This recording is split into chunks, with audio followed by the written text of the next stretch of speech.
வணக்கம் மக்களே. நம்ம கார்த்திக் கதையில ஏப்ரல் 21 என்ன நடக்க போகுது அப்படிங்கிறத பத்தி தாங்க இந்த வீடியோல இப்ப நம்ம பார்க்க போறோம். வீடியோவுக்கு மறக்காம லைக் பண்ணிக்கோங்க.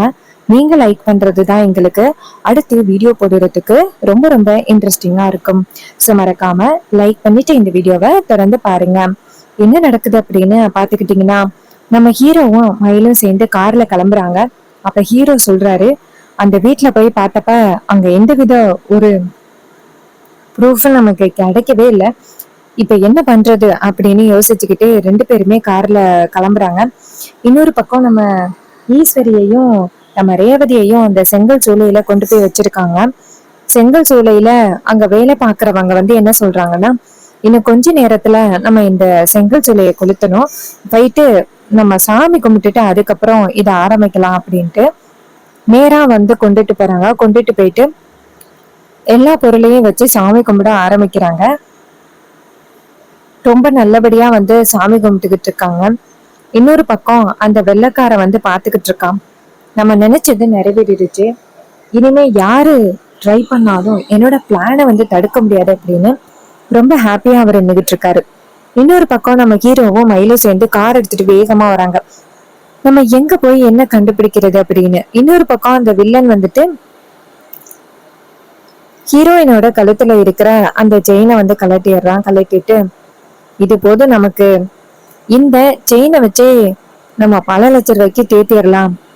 தலைவர் நம்மளுக்கு வெறும் 20 ரூபா 30 ரூபா தான் கொடுத்தாரு, அது நமக்கு எப்படி பத்தும், இந்த செயின் போதும் அப்படின்னு செயினை அப்படியே கைட்டிக்கிட்டு வந்துடுறான். ரோட்ல வந்துகிட்டு இருக்கும் பொழுது அந்த செயினை என்ன பண்றாருன்னா கொண்டு போய் நம்ம அடகு வைக்கலாம் அப்படின்னு நினைச்சிட்டு வந்துகிட்டு இருக்காரு. ஹீரோ காரை கொண்டு போய் டக்குன்னு அந்த ரவுடி வர அந்த பைக் மேல இடிச்சிடுறாங்க. அந்த பைக் காரை கீழே விழுந்துறான். அவன் பாக்கெட்ல இருக்கிற அந்த செயின் கீழே விழுந்துருது. அப்ப ஹீரோ காரை விட்டு இறங்கி ஓடி ஐயோ என்னாச்சு அப்படின்னு கேக்குறாங்க. அவரு ஒண்ணும் இல்ல சார், நான் நல்லாதான் இருக்கேன் சார் அப்படின்னு சொல்றாங்க. அப்ப செயின் கீழே கிடக்குறத நம்ம ஹீரோ பார்த்துட்டு ஷாக் ஆகி இந்த செயினை கையில எடுக்கிறாரு. உடனே அவன் என்ன பண்றாங்கன்னா, சார் செயின் என்னுடைய இது கொடுங்க அப்படின்ட்டு பிடுங்க. ஹீரோ டக்குன்னு அந்த ரவுடியோட சட்டையை பிடிச்சிட்டே, இந்த செயின் யாருடையது அப்படின்னு எனக்கு தெரியும், மரியாதையே சொல்லு, இந்த செயின் போட்டிருந்த பொண்ணு எங்க அப்படின்னு. இதை கேட்டதும் அவன் அதிர்ச்சி ஆகுறான். ஐயோ, நம்ம இந்த செயினுக்காக ஆசைப்பட்டு இவ்வளவு பெரிய பிரச்சனையில சிக்கிக்கிட்டோமே அப்படின்னு நினைச்சிட்டு, சார் நீங்க என்ன சொல்றீங்க அப்படின்னு எனக்கு ஒன்னும் புரியல, தயவு செஞ்சு என்னை விட்டுருங்க சார் அப்படின்னு. அப்ப ஹீரோ சொல்றாரு, இங்க பாரு, மரியாதையா எனக்கு கொஞ்ச நேரத்துல அந்த பொண்ணு எங்க இருக்கா அப்படின்னு சொல்லு. இந்த செயின் என்னோட பொண்டாட்டியோடது, அவளுக்கு நான் ரீசெண்டா இந்த செயினை வாங்கி கொடுத்தேன் அப்படின்னு. உடனே அவர் சொல்றாரு, சார் சார் நீங்க என்ன பேசுறீங்க அப்படின்னு எனக்கு தெரியல, என்னை விட்டுருங்க அப்படின்னு. அப்ப ஹீரோ சொல்றாரு, நீ மட்டும் இப்ப உண்மையை சொல்லல, கண்டிப்பா உன்னை சும்மா விட மாட்டேன் அப்படின்னு சொன்னதும் அவர் ரொம்பவே ஷாக் ஆகி, சார் சார் என்னை விட்டுருங்க சார், நான் உண்மையை சொல்லிடுறேன் சார் அப்படின்னு சொல்ல. அப்ப ஹீரோ சொல்றாரு, உண்மையை சொல்றதுதான் நல்லது அப்படின்னு சொல்ல. அவர் சொல்றாரு, சார் அவங்க ரெண்டு பேரையும் கொண்டு போய் செங்கல் சூளையில வச்சுட்டு வந்துட்டோம் சார், இன்னைக்கு செங்கல் சூளையை கொளுத்த போறாங்க. இதை கேட்டதும் நம்ம ஹீரோ செம்ம டென்ஷன் ஆகுறாரு. என்னடா சொல்ற அப்படின்னு. அவர் சொல்றாரு, ஆமா சார் அப்படின்னு. மயிலு நேரா ஹீரோ கிட்ட, சகல இந்த கொஞ்ச நேரத்துல அந்த செங்கல் சோலையை கொளுத்த போறாங்களே சகல அப்படின்ட்டு. ஹீரோ டக்குன்னு அந்த ரவுடியை டேய் கார்ல ஏற அப்படின்னு சொல்லிட்டு கார்ல ஏத்திட்டு நேரா அந்த இடத்துக்கு போறாங்க.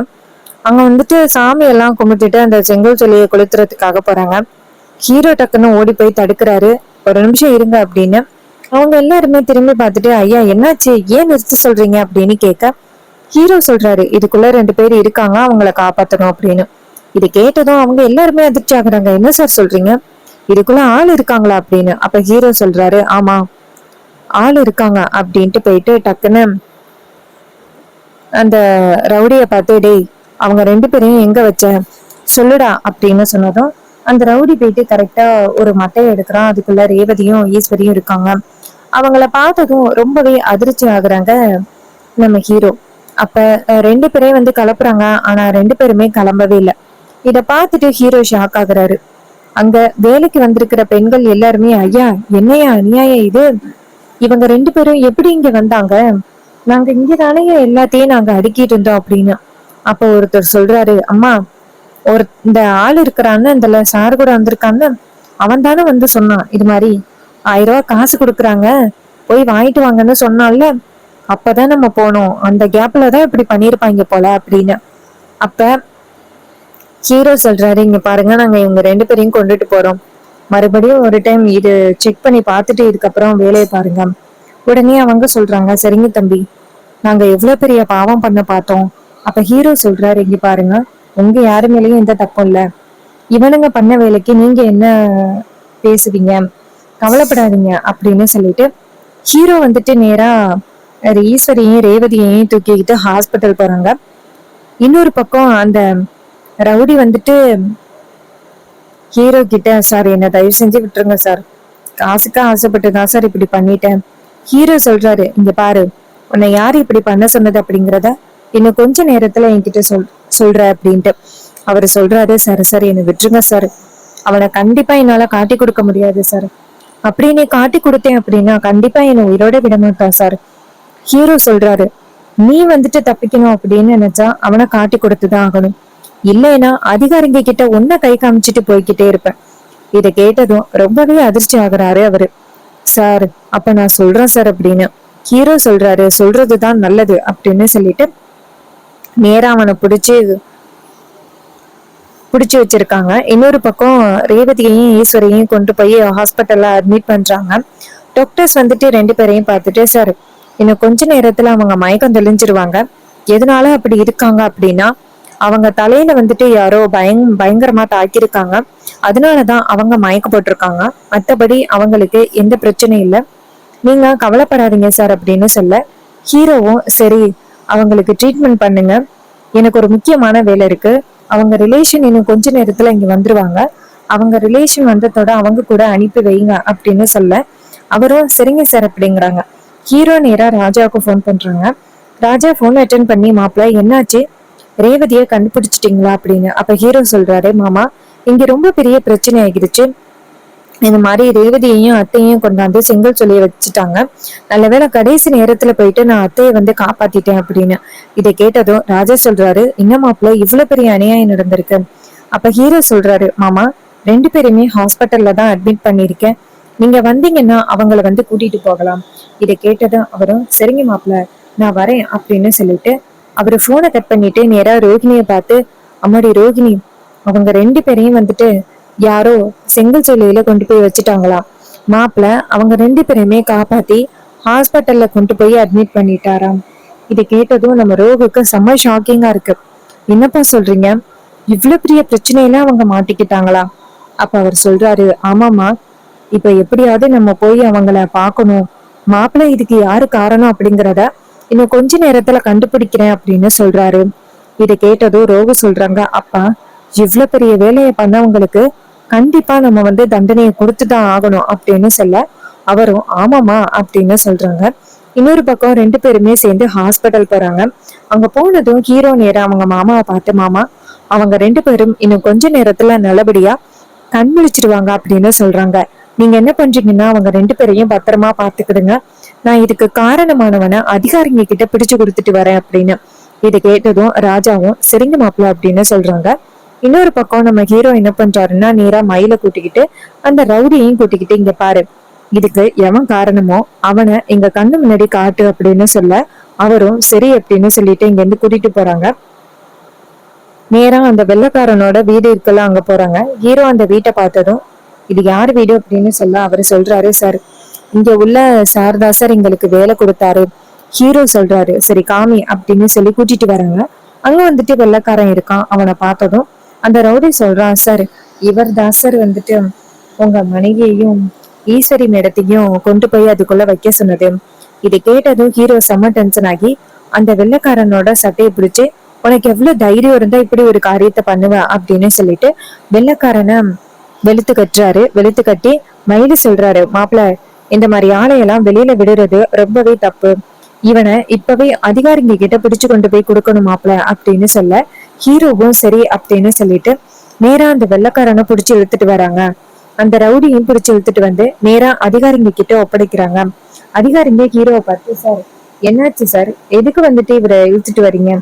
அப்ப ஹீரோ சொல்றாரு, சார் இது மாதிரி என் அத்தைக்கும் என் ஒய்ஃபுக்கும் ரொம்ப பெரிய ஆபத்தை இவன் விளைவிச்சிருக்கான், அவங்க 2 பேரையுமே கடத்தி கொண்டு போய் காலி பண்ண பார்த்தான், அத்தையும் என்னோட ஒய்ஃப் ரேவதியும் இப்ப ஹாஸ்பிட்டல்ல இருக்காங்க, சோ இவனை கைது பண்ணுங்க அப்படின்னு சொல்றதுக்காக தான் இவனை கொண்டாந்து விடுறோம்.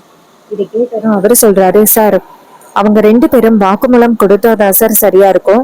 ஹீரோ சொல்றாரு, அவங்க 2 பேரும் இப்ப ஹாஸ்பிட்டல்ல இருக்காங்க, நீங்க வந்தீங்க அப்படின்னா கண்டிப்பா அவங்க வாக்குமூலம் கொடுப்பாங்க, அதை வச்சு வந்துட்டு தண்டனை கொடுத்துடலாம். இதை கேட்டதும் இவரும் சரி அப்படின்னு சொல்லிட்டு நேரா அந்த 2 பேரையும் வந்துட்டு ஜெயிலுக்குள்ள அடிச்சுட்டு அதிகாரிகளோட நேரா ஹாஸ்பிட்டல் வராங்க. ஈஸ்வரியும் ரேவதியும் கண்முழிக்கிறாங்க. ஈஸ்வரி ஃபர்ஸ்ட் ரேவதி கண்முழிக்கிறாங்க. ரேவதி வந்துட்டு அம்மாவுக்கு என்னாச்சு, அம்மா எங்க அப்படின்னு கேக்குறாங்க. அப்ப டாக்டர் சொல்றாங்க, மேடம் அவங்க வந்துட்டு நல்லபடியா தான் இருக்காங்க, நீங்க கவலைப்படாதீங்க. ரேவதி சொல்றாங்க, அம்மாவை நான் பார்க்கணும் அப்படின்னு. டாக்டர் சொல்றாங்க, சரிங்க மேடம் பார்க்கலாம் வாங்க அப்படின்னு கூட்டிட்டு போறாங்க. ஈஸ்வரியும் கண்முழிக்கிறாங்க. ரேவதி ஓடி போய் அவங்க அம்மாவை ஹக் பண்றாங்க. அம்மா உங்களுக்கு எந்த பிரச்சனையும் இல்லையே அப்படின்னு. ஈஸ்வரி சொல்றாங்க, அம்மாடி எனக்கு எந்த பிரச்சனையும் இல்லம்மா. அப்ப ரேவதி சொல்றாங்க, அம்மா நான் உங்ககிட்ட போனை கொடுக்கறதுக்காக வந்தம்மா. அப்ப அந்த சிவனாண்டியும் முத்துவும் இருக்காங்கல்ல, அவங்க 2 பேரும் சேர்ந்து உங்களை வந்து காலி பண்றதுக்காக உங்களை வந்து அடிச்சு உங்களை கீழே தள்ளி வச்சிருந்தாங்க. நான் அந்த இடத்துக்கு வந்ததும் ரொம்பவே அதிர்ச்சி ஆகிட்டேன். உங்களை எப்படியாவது காப்பாத்தலாம் அப்படின்னு முயற்சி பண்ணும் பொழுது என் தலையில இவனுங்க வந்துட்டு தாக்கிட்டானுங்க. இதனால உங்களை என்னால காப்பாத்த முடியலம்மா. இதை கேட்டதும் ஈஸ்வரி சொல்றாங்க, அம்மாடி நீயும் வந்து மாட்டிக்கிட்டியா? அப்ப ரேவதி சொல்றாங்க, ஆமாமா நானும் வந்து மாட்டிக்கிட்டேன். கடைசியா நம்ம எப்படி இங்க வந்தோம் அப்படிங்கறதே தெரியல. ஈஸ்வரி சொல்றாங்க, ஆமாமா எனக்கும் தெரியல இங்க எப்படி வந்தோம் அப்படின்னு. அப்போ அதிகாரிகளோட ஹீரோ வராரு. அப்ப ஹீரோவை ரேவதி பார்த்துட்டு ஷாக் ஆகுறாங்க, இவர் எப்படி இங்க வராரு அப்படின்ட்டு. அப்ப ரேவதி வந்துட்டு எதுவுமே பேசவே இல்லை. ஈஸ்வரி வந்துட்டு ஹீரோவை பார்த்துட்டு ஷாக் ஆகுறாங்க. ஹீரோ அதிகாரிங்க கிட்ட பார்த்துட்டு, சார் அவங்க கிட்ட வாக்குமூலம் வாங்குவங்க அப்படின்ட்டு. அதிகாரிகளும் சரிங்க சார் அப்படின்னு சொல்லிட்டு நேரா ஈஸ்வரிய பார்த்து, மேடம் உங்களை யாரு வந்துட்டு இப்படி பண்ணது? அப்ப ஈஸ்வரி வந்துட்டு விஷயத்தையெல்லாம் சொல்றாங்க. சொல்லிட்டு, சார் எங்க 2 பேரையும் காப்பாத்துனது யாரு அப்படின்னு கேக்குறாங்க. அதுக்கு அதிகாரிங்க சொல்றாங்க, மேடம் வெளியில நிக்கிற சார் தான் வந்துட்டு உங்க 2 பேரையுமே காப்பாத்துனது. அவரு மட்டும் வராம இருந்திருந்தா நீங்க என்ன கெதி ஆகிருப்பீங்கன்னே எங்களுக்கு தெரியாது அப்படின்னு. இதை கேட்டதும் ஈஸ்வரி ரொம்பவே ஷாக் ஆகுறாங்க. அப்போ அதிகாரிங்க வந்துட்டு ஈஸ்வரி கிட்ட வாக்குமூலம் வாங்கிட்டு அந்த இடத்துல இருந்து கிளம்புறாங்க. அப்போ ஈஸ்வரி நினைக்கிறாங்க, நம்ம உயிரை இவன் காப்பாத்திருக்கான் போல அப்படின்ட்டு. அப்ப ரேவதி நினைக்கிறாங்க, சார் வந்துட்டு நமக்கு எல்லா வகையிலயுமே உதவி பண்றாரு, இந்த மாதிரி ஒரு சார் கிடைச்சதுக்கு நம்ம ரொம்ப கொடுத்து வச்சிருக்கணும் அப்படின்னு ரேவதி நினைக்கிறாங்க. இன்னொரு பக்கம் ஈஸ்வரி வந்துட்டு நேரா ரேவதிய பார்த்து, அம்மாடி ரேவதி நீ இதெல்லாம் நினைச்சு குழப்பப்படாத, எனக்கு பல வகையிலயும் நிறைய எதிரிகள் இருக்காங்க, அவங்களாலதான் எனக்கு இப்படி ஒரு ஆபத்து அப்படின்னு. ரேவதி சொல்றாங்க, ஆமாமா எனக்கே புரியுது, உங்களுக்கு பல வகையிலயும் ஆபத்து வந்துகிட்டு இருக்கு அப்படின்னு. ஈஸ்வரி சொல்றாங்க, ஆமாமா அப்படின்ட்டு. அப்ப ரேவதி சொல்றாங்க, சரிங்கம்மா வாங்க வெளியில போகலாம் அப்படின்ட்டு வெளியில வராங்க. ஹீரோ நின்னுகிட்டு இருக்காரு. ரேவதி ஹீரோவை பார்த்து எதுவுமே பேசவே இல்லை. ராஜா ஈஸ்வரிய பார்த்து, அம்மாடி யாரு காப்பாத்துனது அப்படின்னு உனக்கு நல்லாவே தெரியும் அப்படின்னு ஈஸ்வரி சொல்றாங்க. சரி அப்படின்னு சொல்லிட்டு வீட்டுக்கு கிளம்புறாங்க. இந்த கதை உங்களுக்கு பிடிச்சிருக்கா? இந்த கதை பிடிச்சிருந்துச்சுன்னா இந்த வீடியோவுக்கு மறக்காம லைக் பண்ணிக்கோங்க. நீங்க லைக் பண்றதுதான் எங்களுக்கு அடுத்து வீடியோ போடுறதுக்கு ரொம்ப ரொம்ப இன்ட்ரெஸ்டிங்கா இருக்கும். சோ மறக்காம லைக் பண்ணிட்டு இந்த வீடியோவை தொடர்ந்து பாருங்க. அது மட்டும் இல்லாம நம்ம கிட்ட ஹேர் கிளிப்ஸ் அண்ட் ஆக்சசரிஸ் வந்துட்டு அவைலபிளா இருக்கு அப்படின்னு உங்களுக்கு தெரியும். இந்த ஹேர் கிளிப்ஸ் ஆக்சசரிஸ் எல்லாமே ஒரு கிளியரன்ஸ் சேலுங்க. இந்த கிளியரன்ஸ் சேல்ல என்ன பெனிஃபிட் அப்படின்னு பாத்துக்கிட்டீங்கன்னா, 5 rupeesல இருந்து 10 rupees வரைக்கும் நம்ம வந்து கிளிப்ஸ் கொடுக்குறோம். 5 petal flower clip, daisy clips எல்லாமே உங்களுக்கு ஜஸ்ட் 5 rupeesக்கு கொடுக்குறோம். இதை நீங்க வெளியில வாங்கினீங்கன்னா 12ல இருந்து 20 வரைக்கும் நீங்க பே பண்ற மாதிரி இருக்கும். பட் நாங்க கிளியரன்ஸ் சேல்ல ஜஸ்ட் 5 rupeesக்கு கொடுக்க போறோம். உங்களுக்கு வேணும் அப்படின்னா கமெண்ட்ல வந்துட்டு ஹாய் அப்படின்னு மெசேஜ் பண்ணீங்கன்னா இந்த ப்ராடக்டை நீங்க பை பண்ணிக்கலாம்.